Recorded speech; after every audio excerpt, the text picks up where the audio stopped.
വീണ്ടും പുട്ടുവെള്ളരിയിലെ ഒരു വിളവെടുപ്പിനായിട്ട് നടക്കുന്നു കേട്ടോ, ഈ തോട്ടത്തിൽ നിന്ന് കേട്ടോ.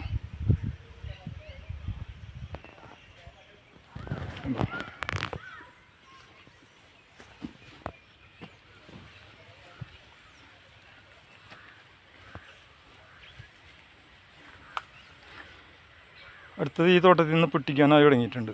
അത്യാവശ്യം കുറച്ചൊക്കെ ഇതിന് തപ്പി മുട്ടിച്ച് പൊട്ടിച്ചിട്ടുണ്ട്. കണ്ടോ, ഈ സൈസ് കായകളൊക്കെ ആയി തുടങ്ങിയിട്ടുണ്ട്. കണ്ടോ, അപ്പോൾ ഒരു 3-4 ദിവസത്തിൻ്റെ ഉള്ളിൽ നമുക്ക് ഇവനൊക്കെ പിടിക്കാൻ പറ്റും. അത്യാവശ്യം ആയി തുടങ്ങിയിട്ടുണ്ട്. അതിൻ്റെ താഴെ കണ്ടൊക്കെ അവിടെ ഇവിടെ ഒക്കെ കായകൾ വീണ് തുടങ്ങിയിട്ടുണ്ട്. കണ്ടോ,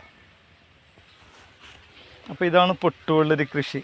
അപ്പോൾ ഇതിലെന്നും പറയുന്ന മാതിരി വീണ്ടും കൂട്ടിച്ചേർത്ത് പറയാണ്, നമ്മളുണ്ടാക്കുന്ന നാടൻ പൊട്ടുവെള്ളരി തൃശ്ശൂർ തൃപ്പയാർ പാലത്തിന് കിഴക്കേ സൈഡിൽ നമ്മളെ സ്വന്തം ഷോപ്പിൽ വിൽക്കപ്പെടുന്നതാണ്. അപ്പോൾ അതിൽ പോകുമ്പോൾ അത് 2 ജ്യൂസൊക്കെ കുടിക്കുക, ഒരു കക്കരയൊക്കെ വീട്ടിലേക്ക് വാങ്ങിക്കൊണ്ട് പോവുക.